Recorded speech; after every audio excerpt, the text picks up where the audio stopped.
Okay, so yeah, I was up here in Norfolk, but once we had lockdown, I was basically working from my kitchen table. Did you have a feeling that life was going to be very different? Yeah, it was I mean, I think as well as getting our heads around working in those type of environments, we also had the concerns about what was going on, basically with the media, the news. You heard, I mean, might be a bit drastic, but was it the end of the world as we know it? Who knew at the time? You were hearing all these stories of other people's misfortunes and what they had to deal with throughout COVID. My priorities changed to maybe thinking about the here and now. And what was the main focus of that here and now? I think it was my family. My family, seeing my son, seeing my wife, and I was just thinking, what's it all about, really? And I'm sure I'm not alone with people thinking that, but when you were in lockdown, you had a lot of time to think about stuff. You know, there's a lot to be said about happiness. Is that new? Yeah, that's a new thought. That's a new thought for me. You know, how focused were you on money before COVID?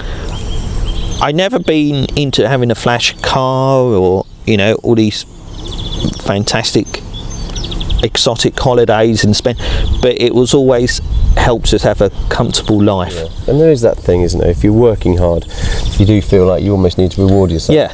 Yeah, no, certainly. You know, as you know, I had a boat, I had on the boards, I had things, boys' toys, if you like. At the time you were feeling like you were shifting and your new kind of focus on life was appearing, did your family know? Were they aware of that? I think my family knew I was going through some tough times thinking about things, and I felt I owed them to continue in the environment I was working in, bringing the money in that I had, and I felt that it would be irresponsible of me to suddenly say I can't do it anymore. And I didn't think... Who put that pressure on you? Myself, just totally myself, really.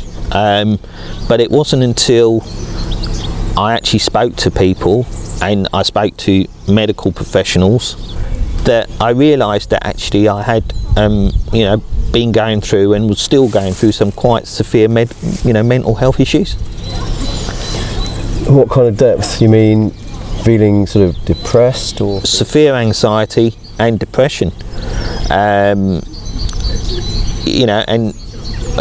think the doctors were quite concerned about me where I was at the time. How did you recognise that?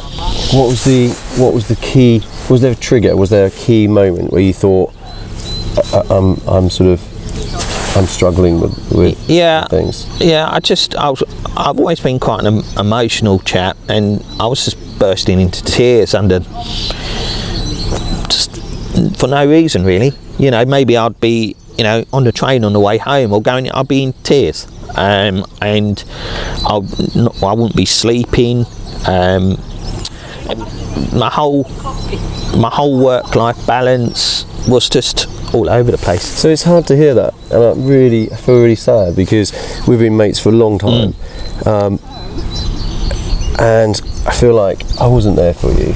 No, but everyone had their own stuff going on, and still have. People watching this, I'm sure everyone, have got their own things going on in their own life and their own families. So I think it would be selfish of me to suddenly start reaching out to everybody and saying that I needed help. Why weren't you there? Because they had their own things going on. Yeah. If, let's say, for example, lockdown hadn't happened and you were feeling sort of low mood, and we had been out and about, and we had been fishing, or we had been sitting at the bench having a beer, would you have felt more like that's something I can share with Andy and my close mates? Yeah. I mean, what I'm getting at, I'm wondering if this isolation period actually kind of almost dulled our senses to be able to talk to our mates. Yeah, because I think it is, because going back to what I said, it's just that you're thinking you've got problems, they've got problems, why should I put my problems onto them when they're going through it themselves? You think everyone's in the same boat as you, whereas probably now I've realised that some people deal with things differently, But at the time, I thought I couldn't speak to anybody about it, even my own family. And it wasn't until I saw a professional sort of encouraged me to be more open. Let's say you're not alone. Be honest with yourself and everyone. Yeah, I'm really glad, right, that it's you got to that point, and just so sad that I wasn't part of, you know, your journey really of repair. The medical professionals gave me some medication. I did feel after 3 or 4 weeks it was beginning to help me. Do you feel like what's happened and the experiences that you've had, or the experience really, the big change in lifestyle, do you feel like a better person, like a more complete person? Yeah, no, I feel I mean, like I said earlier, I'm quite a sensitive chap, and I feel it's beginning to relax me more. I can stop and have a chat with people, you know, and I want to, go back to maybe a few years ago how I was, and a bit more happy-go-lucky, dare I say. Well, mate, I've missed having this kind of opportunity to talk to you. Have an end goal, I think, is the key.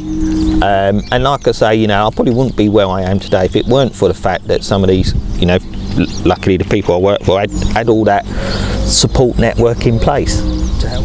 If I really look back to the dark times, you just got to remember that, you know, no one actually thought we'd be here again. Well, I certainly didn't. You know, no one really knew what it was or how it was going to affect people's lives, and maybe that people should actually appreciate more what they've actually got, you know, around them, and what they've got, you know, their family, friends with them. And, you know, I think it's hopefully, it's been a long journey, but I think it's going to change me as a person. I think it has, mate. Yeah. No, I hope so. You have done a journey, and I can sense it. Yeah. And I think you're like in a really good place. I feel like you're capable of taking stuff on again. Yeah. And this is kind of what I was thinking about these podcasts, really. I've heard so many people talk, so many good people talk about difficult things. And I thought if we can have a good effect, a good positive effect on people's lives by sharing kind of, you know, a bit what you've been through, and I think bits of what I've gone through will come out in various different podcasts later. It's got to be a good thing, isn't it? Yeah, especially no. for the gents, for us boys. Us men, like I mentioned earlier, you know, the ethos going around mental health is, you know, it's hard for people to talk, but, you know, I think I would encourage everyone to talk to somebody. I should have spoken to people a lot sooner than I did, but I didn't. But in the end, you know, the outcome is good. But I'm well aware that some people don't speak to anybody and the outcome's not so good. So would you recognise, now that you've been to that place where you felt that low, would you recognise it in yourself again? And would you recognise it in others? Would you recognise it in your mates? Yeah, I think so. Certainly recognise it in myself, and I would know some telltale signs to look out for with my mates, and sort of it's you know, just saying, you know, and meaning it, are you okay, and trying to get them to speak to you, and if they're not, what you can offer them, you know, in support and helping them. Are you okay now? Yeah, I'm emotional talking about it, as you can probably see, but I'm an emotional chap, as I can say anyway. So yeah, I am, and you know, I'm not on the medication anymore, but I'm aware it's there. If I needed it, I'm aware I could go to a GP and say, I'm having a blip, I need some help again. And, you know, and do I look back and say I had a mental health illness? I don't know, did I? Or did I bring it on myself? I don't actually know. Would it bother you? No, not maybe at the time it would have, but where I am now, no. And now I feel I want to be like, well, sitting here talking to you about it and being open about it. So going forward, you sound like really positive now. Do you feel like all your sort of goals and your, you know, what you want to achieve, do you reckon they're there? Do you reckon they're there for the taking? Yeah, no, definitely. I've got some plans for the future. You know, I know it's going to be hard work, but I can see some rewards at the end of it, and still now maybe the work-life balance, working with that. Yeah, I've got lots of goals to do for the future, and I'm positive I'm going to get there.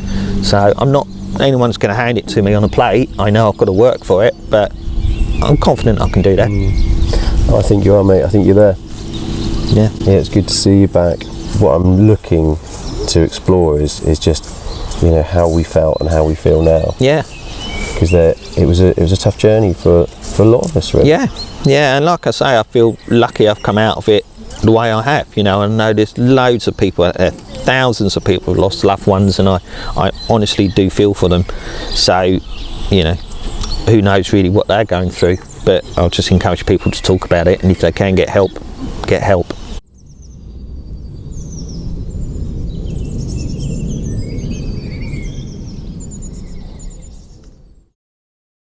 Are you okay now?